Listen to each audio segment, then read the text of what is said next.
Kasi nung unang araw nga na napanood ko si Kuya na ganun siya magsalita, masyado tayong nasaktan po sa mga sinabi po niya. Pero alam mo Kuya, alam mo paano kita gustong maging isa kang modelo ng mga kabataan. Kaya inaayos natin yung mga mali. Ngayon, kung minamasama mo pala yung pagdidisiplina ni tatay, sana nagsabi ka nun pa. Kasi yung ano ko sa'yo, turing na anak eh. Kaya yung pagdidisiplina ko, alam mo yun,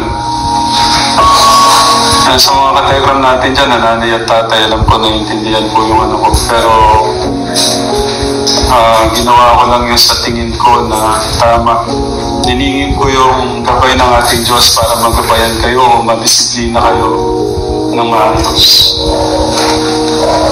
Kung nasama mo yung mga pagdidisiplina ko at nasaktan kita o sa'yo, hindi mo ako tinuring palang hindi mo ako tinuring na ama o hindi mo kami tinuring na magulang ni Nanay Jack mo, ito sa pagpalo ko sa'yo, sa pagdidisiplina ko sa'yo, humihingi ako ng tawad sa'yo. Kung nagdulot pala yan ng mahabang panahon na pagtutusan mo dito. Pero sana nagsabi ka sa ganong pagdidisiplina. O sana nun pa. O kasi ito pagmamahal po ng mga kababayan natin. Kaya nung inano ko nga ito, nung linalagay ko sa box, sa sama ng loob ko, hindi ko na natupi.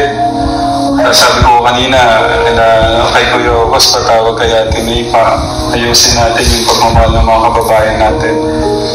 Tapos yung mga sapatos pa ko pala doon.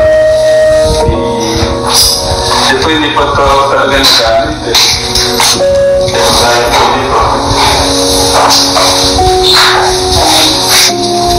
Dahil po dito.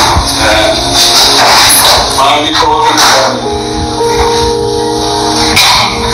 Kasi tignan natin. Mga naman ko limited edition mo yun. Talaga po natin ito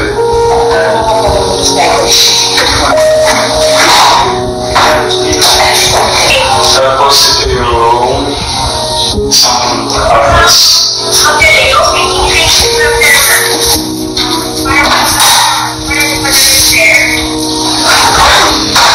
Ganda po nito.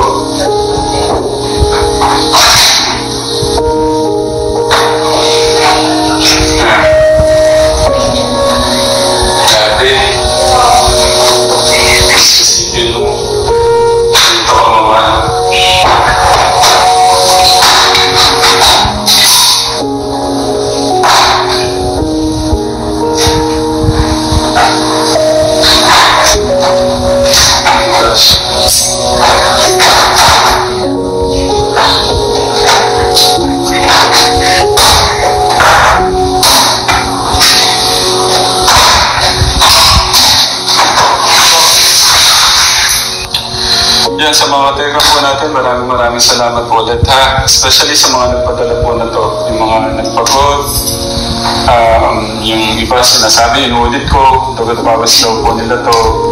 Kaya maraming salamat po. Bahala na po ang ating Diyos sa inyo. Ito po ay aking iingatan hanggang hanggang hindi pa nakukuha ni Kuya. Ang gusto lang mo namin ay humarap po sa amin si Kuya para magkaroon po ng kalinawan lahat ng katanungan po natin. Malaking question mark. Kasi gaya po ngayon, masama ko na siguro dito about dun sa sopas. Narinig ko kasi yan, panood ko siya. Ayaw ko sanang i-open na to. Narinig ko kasi, napanood ko, nasabi po ni Kuya about dun sa sopas, na share daw po ng mga churchmate po niya yung pinabili po ng sopas. Ngayon, napanood po yata ni sabi niya, chichirya lang daw po ang siner ng mga bata. Kaya mas dumadami po yung mga kailangan po niyang harapin sa akin. Kaya yun lang, Kuya, huwag kang mabuhay sa kasalangalingan. Kasi pagka nabuhay ka dyan, tumagal pa yung ganyan. Mananagot. Hindi ka man managot sa akin. Hindi man managot si Tito Francis sa akin. At pinapasados ko na lang yun. Pero kaya kong gawin yun. Pero bilang pagsunod sa ating Diyos na gusto niya pagmahal lang, kababaan lang ng loob. Kasi kung mahal natin si God, susundin natin yung gusto niya. So, doon sa pagsunod ng ating Diyos, mas matutuwa po ang ating Diyos kung susunod po tayo sa mga kagustuhan niya o yung pinag-uutos po niya, mas matutuwa po yung ating Diyos na. Kaya, yun po. Abangan niyo na lang ako ka-Telegram kung magpapakita man si Kuya. Kasi, hanggat maaari ko sana ayaw kong lagyan ng deadline yung na dapat itong hanggang katapusan ng August, dapat magpakita ka na sa amin. Pero sana hanggat maaga, Kuya, bigyan naman ng oras. Umarap ka sa amin.